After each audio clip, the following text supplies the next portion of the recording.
पर बात करेंगे। सीनियर सहाफ़ी तज्ज़ियाकार आसमा शिराजी हमारे साथ। आसमा, क्या हाल है आपका? Thank you for joining us this morning. Asma, ये बताइएगा कि सदर साहब के ख़त से पहले जो कहा जा रहा था कि वो तारीख देंगे, फिर एक भूचाल आ जाएगा एंड ऑल दैट, ऐसा कुछ नहीं हुआ। तो एक तरह से उन्होंने तस्लीम कर लिया कि उनके पास तारीख देने का इख्तियार है। ऑब्वियसली मतलब वो सजेस्ट कर सकते हैं, लेकिन देयर इज़ नथिंग हतमी अबाउट इट। ऑब्वियसली हुक्म नहीं दे सकते इस बात का। तो आपको ऐसी चीज़ की उम्मीद थी? जी, जहाँ तक सदर मुमलिकत की तारीख़ का था तो उनके पास यह आइनी इख्तियार है जो उनके पास मौजूद था। 48(5) कहती है कि अगर असम्बली जो है वो टूटती है, तोड़ी जाती है, तो सदर मुमलिकत जो है वो तारीख़ का ऐलान कर सकते हैं। हमें तवक्को थी कि वो कम अज़ कम जो आइनी उनके पास इख्तियार है उसका इस्तेमाल करेंगे, लेकिन जो उन्होंने ख़त लिखा है उस ख़त के अंदर उन्होंने ये ज़िम्मेदारी जो है वो सुप्रीम कोर्ट पे डाल दी है और ऐसे महसूस होता है कि सदर ने अपनी ज़िम्मेदारी से जान छुड़ाई है। जाहिर है कि एक प्रेशर उनकी जमात का उनके ऊपर था, पब्लिक गैलरीज से भी खेलना था, सोशल मीडिया का प्रेशर जो कि उनकी जमात की तरफ से होता है, उनके चेयरमैन की तरफ से भी इंस्ट्रक्शंस उनके पास मौजूद थी उनकी जमात के, उसको भी उन्होंने मीट करना था। और उसके साथ साथ उन्होंने जो हाल ही में जो मीटिंग हुई थी उस मीटिंग के अंदर जो दो बड़े अहम ओहदेदार उनसे मिले थे उनके साथ भी जाहिर है कुछ कमिटमेंट्स उनकी हुई होंगी और हुई थी, उसको भी उन्होंने मीट करना था। लिहाजा एक कन्फ्यूजन फैलाने की ज़्यादा ये मामला जो हैं बिगड़े हैं, कन्फ्यूज्ड स्टेट ऑफ माइंड के साथ उन्होंने एक्ट किया है। मेरा अपना ये कहना है बहुत अदब के साथ। अगर वो एक वाज़े एजेंडे के साथ, एक वाज़े इख्तियार के साथ आते तो ज़्यादा बेहतर था,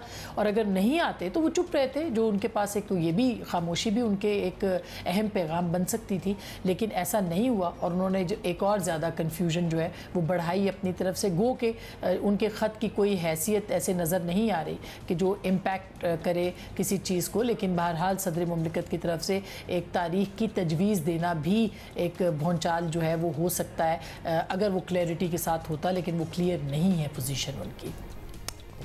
अच्छा, अब आसमा, अब जहाँ इलेक्शन कमीशन को तारीख देने तक का इख्तियार मिल गया है, जितना भी जल्द मुमकिन हो कमीशन को इलेक्शन कॉल करने चाहिए। आपको इलेक्शन जनवरी या फरवरी में नज़र आ रहे हैं या नहीं नज़र आ रहे हैं? क्योंकि पर्टिकुलरली पीपल्स पार्टी तो बहुत इसरार कर रही है कि भाई पता ही नहीं है इलेक्शन कब होंगे। उनके मुताबिक एक जमात के अलावा और किसी को नहीं पता।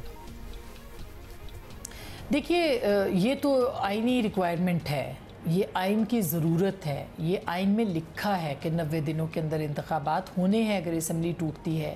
अनफॉर्चुनेटली आइन को देखा जाए तो आइन पे अमल दरामद कहाँ हो रहा है, और पूरे सिस्टम ने आइन को इतना बेबस कर दिया है कि अमलन आइन बेअमल है।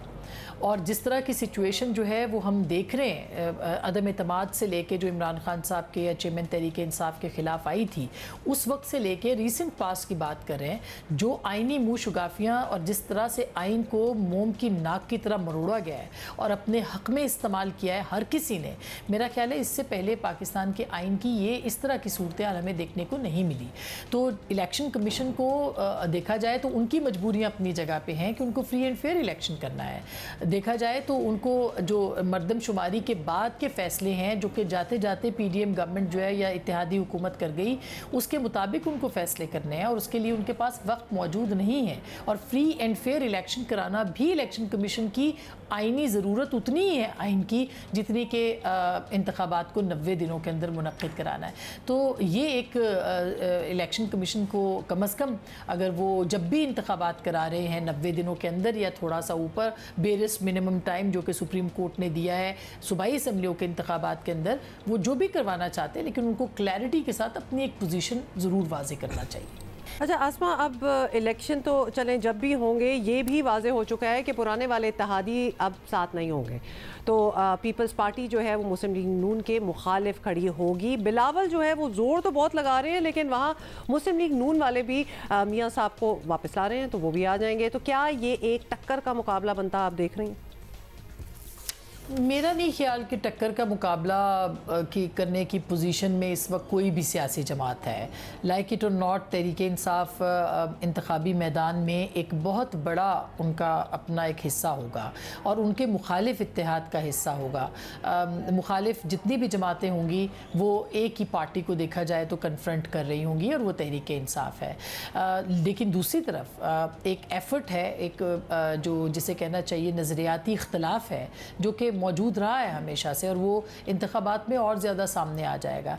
मैं नहीं समझती कि इंतखाबात के बाद सियासी जमातें जो हैं वो जो पहले इत्तेहाद में रही हैं वो दोबारा इत्तेहाद में नहीं जा सकती। मेरा ख्याल है वो इत्तेहाद में जा सकती हैं और मेरा ख्याल है कि ये सारी जमातों को मिलके ही एक सिस्टम जो है उसको चलाना पड़ेगा। ये इंतखाबात की रिक्वायरमेंट है। इंतखाबात जो है वो कोई बहुत आसान नहीं होते रियासत के लिए कंडक्ट करना। इंतखाबात के अंदर पूरी रियासत की जो एक जिसे कहना चाहिए उसकी जितनी उसके अंदर ऐब होते हैं, उसके अंदर जो मसाइल होते हैं, उसके अंदर जो प्रॉब्लम्स होते हैं वो खुल के सामने आ जाते हैं।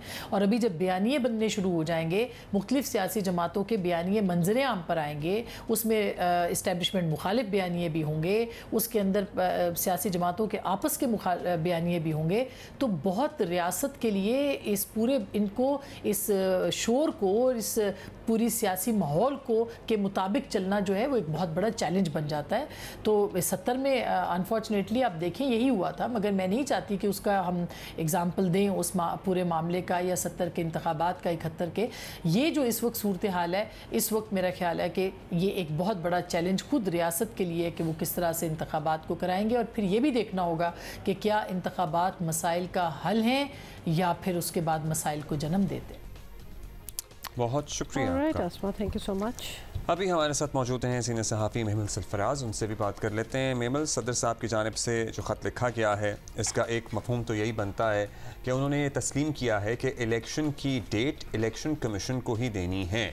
सो व्हाट डू यू थिंक, इबहाम बढ़ गया है या सदर साहब के ख़त से कोई फ़र्क भी पड़ा है या क्या हुआ, इससे क्या हासिल हुआ? देखिए, मेरे ख्याल में इसमें कोई इबहाम नहीं था। ये तमाम जो कॉन्स्टिट्यूशनल एक्सपर्ट्स हैं उनकी कंसेंसस है कि सदर साहब उन्हीं की आईनी ज़िम्मेदारी थी और उनके पास ये अथॉरिटी है कि वो इलेक्शन की डेट दे सकते हैं। और ये जो बात केयरटेकर लॉ मिनिस्ट्री कर रही है या ECP कह रहे हैं कि उन्हीं को देने, ये बात दुरुस्त नहीं है, ना लीगली ना आईनी तौर के ऊपर। तो जो सदर साहब ने ख़त लिखा है, मैं तो ये कहूँगी कि उन्होंने अपनी आईनी ज़िम्मेदारी पूरी नहीं की जो कि उन्हें करनी चाहिए थी। और ये बहुत डिसअपॉइंटिंग है कि उन्होंने इलेक्शंस की डेट अनाउंस नहीं की। So you think सदर साहब को करनी चाहिए थी, ये उनकी आईनी जिम्मेदारी है। अच्छा महमल, ये बताएं कि सदर साहब का ख़त हो, सियासी जमातों का रवैया या हमारा हालिया तारीख जो चल ही रही है सारों को पता ही है, तो एक ट्रेडिशन बन चुका है कि इस तरह के बड़े जो फैसले होते हैं, सियासी फैसले, वो अदालतों में ही तय होते हैं, which we can debate on that कि वो होना चाहिए कि नहीं, बट दैट्स अनदर स्टोरी। क्या इलेक्शन वाला ये जो मामला हम बात कर रहे हैं ये भी बिल आखिर वहीं जाएगा? देखिए, ये बहुत एक अनफॉर्चुनेट बात है क्योंकि जिस तरह हमारे मामलात जो हैं जब अदालतों में जाते हैं, हमने देखा है कि मोस्टली बहुत सारी चीज़ें एक्चुअली जो हैं वो जुडिशल इस्टेब्लिशमेंट ने भी ख़राब की हैं। एक हमारी माजी, एक हमारी तारीख रह चुकी है। आप अगर माजी करीब के अंदर ही देख लें, आर्टिकल 63A की जो री इंटरप्रटेशन की है उसकी वजह से जो पॉलिटिकल क्राइसिस पैदा हुआ, ख़ासकर वो आप पंजाब असम्बली के केस में देख लें, ओवरऑल जो एक केओस उसके बाद पैदा हुआ वो अदालती इंटरवेंशन ही की वजह से था। तो ये इस तरीके से बजाय इसके कि सियासी जमातें और जो लोग जिन्होंने अपने आईनी जिम्मेदारियां पूरी करनी होती हैं, यानी कि इस मामले में अगर सदर साहब दे देते इलेक्शन की तारीख, तो वो सब उनको मिल बैठ कर ये चीज़ें करनी चाहिए थी और सियासी मामलात अपने पास ही रखने चाहिए थे, ना कि ये कि वो अदालतों में जाएँ। अब ये अदालत में जाएगा, लेकिन ये भी है कि एक नई अदालती निज़ाम एक तरह से आप कह सकते हैं, क्योंकि चेंज ऑफ गार्ड हो रहा है सुप्रीम कोर्ट में, तो देखते हैं कि आगे जाकर इसके ऊपर होता क्या है। लेकिन ओवरऑल मैं ये बात ज़रूर कहूँगी कि एक्चुअली पार्लियामेंट की चीज़ें पार्लियामेंट में ही तय होनी चाहिए थी। अनफॉर्चुनेटली हमने देखा है कि हमारी जुडिशरी ने भी पार्लियामेंट को ठीक से काम नहीं करने दिया और पार्लियामेंट अगर कोई कानून लाती थी, कोई चेक्स एंड बैलेंसेस, तो उसके ऊपर जुडिशरी जिस तरीके से जो अभी बंदयाल कोर्ट थी उन्होंने जिस तरीके से रिएक्ट किया, जिस किस्म के उन्होंने स्टे हो गया या कोई चीज़ प्रीएम्प्टिव मूव्स कर दी, इस तरह की चीज़ें, तो वो कोई ख़ास अच्छी लेगेसी नहीं है। अच्छा मेवल, इलेक्शन पर ज़ाहिर है सबकी नज़रें हैं कि कब होगा, इसीलिए सियासी सफ़बंदियाँ भी नई सामने आ सकती हैं।